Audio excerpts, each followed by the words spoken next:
Bismillahirrahmanirrahim. Assalamualaikum warahmatullahi wabarakatuh.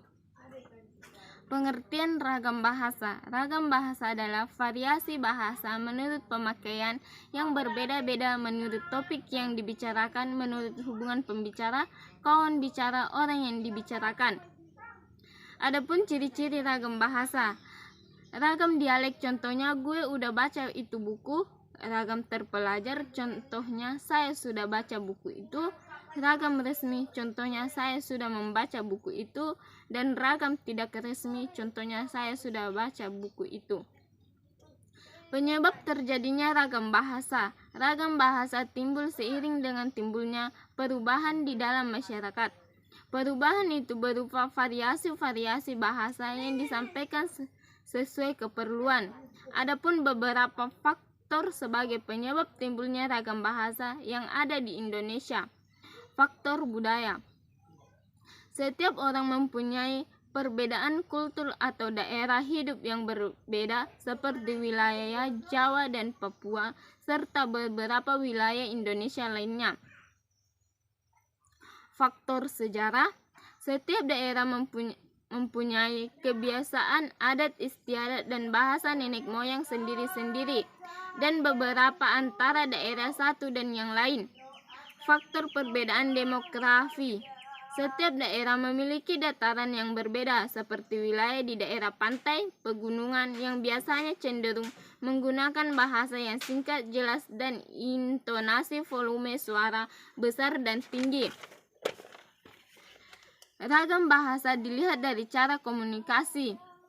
Ragam lisan adalah suatu ragam bahasa yang dihasilkan oleh ucap organ of speech, contohnya ragam lisan.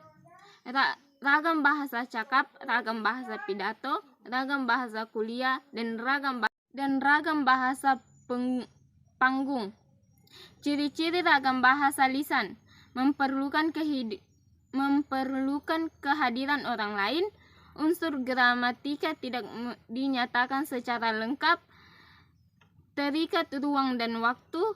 Dipengaruhi oleh tinggi rendahnya suatu suara. Kelebihan ragam bahasa lisan dapat disesuaikan dengan situasi, faktor efisiensi, faktor kejelasan, faktor kecepatan.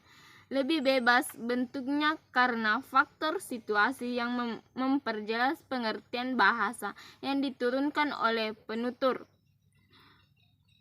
Penggunaan bahasa lisan bisa berdasarkan pengetahuan serta penafsiran dari informasi audit, visual, dan kognitif sang penutur. Kelemahan ragam bahasa lisan. Bahasa lisan bersifat beberapa kalimat yang tidak lengkap, bahkan terhadap frase-frase sederhana. Penutur sering mengulangi beberapa kalimat. Tidak semua orang bisa melafalkan bahasa lisan dengan benar. Aturan-aturan bahasa yang dilakukan tidak format. Ragam tulisan. Ragam bahasa tulisan adalah bahasa yang dihasilkan dengan memanfaatkan tulisan dengan huruf sebagai unsur dasarnya. Contoh ragam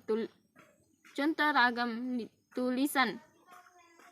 Ragam bahasa teknis, ragam bahasa undang-undang, ragam bahasa catatan, dan ragam bahasa surat. Ciri-ciri bahasa tulisan.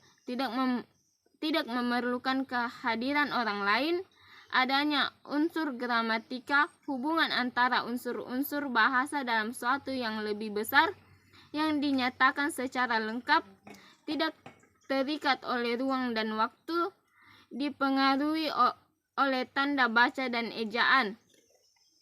Kelebihan ragam bahasa tulisan. Informasi yang disajikan bisa dipilih oleh sang penulis untuk dikemas menjadi media atau materi yang lebih menarik dan menyenangkan sebagai sarana untuk memperkaya kosakata dan umumnya memiliki kedekatan antara budaya dan kehidupan masyarakat. Kelemahan Kelemahan ragam bahasa tulis: tidak mempunyai penyajian berita secara lugas dan jujur, dan hal yang tidak ada dalam bahasa tulis pun tidak dapat diperjelas. Cukup sekian. Wassalamualaikum warahmatullahi wabarakatuh.